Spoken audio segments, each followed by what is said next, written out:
How to Make Love to a Trans Person by Gabe Moses. Forget the images you've learned to attach to words like cock and clit, chest and breasts. Break those words open like a paramedic cracking ribs to pump blood through a failing heart. Push your hands inside. Get them messy.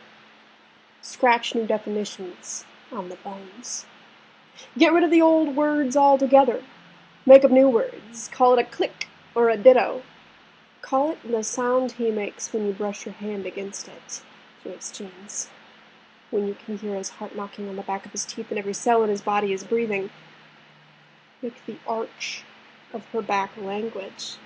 Name the hollows of each of her vertebrae when they catch pools of sweat like rainwater in a row of paper cups.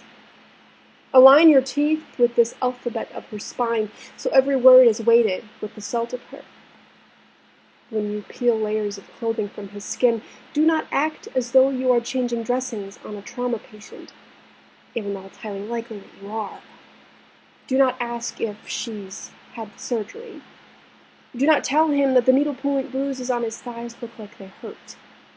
If you are being offered a body that has already been laid upon an altar of surgical steel, a sacrifice to whatever gods govern bodies that come with some assembly required, whatever you do not say that the carefully sculpted landscape, bordered by rocky ridges of scar tissue, looks almost natural. If she offers you a breastbone, aching to carve soft fruit from its branches, though there may be more tissue in the lining of her bra than the flesh that rises to meet it, let her ripen in your hands.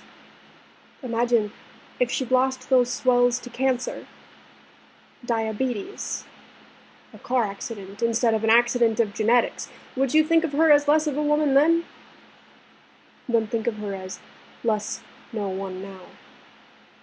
If he offers you a thumb-sized sprout of muscle reaching towards you when you kiss him like it wants to go deep enough inside you to scratch his name on the bottom of your heart, hold it as if it can.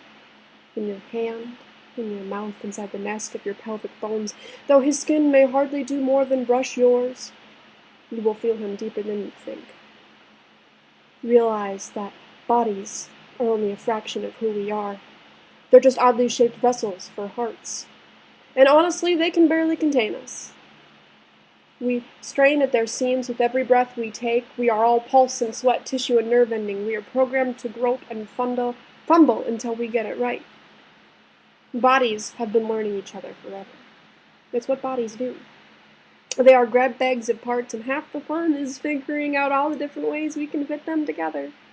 All the different uses for hip bones and hands, tongues and teeth, all the ways to car crash our bodies beautiful. But we could never forget how to use our hearts, even if we tried. That's the important part. And don't worry about the bodies. They've got this.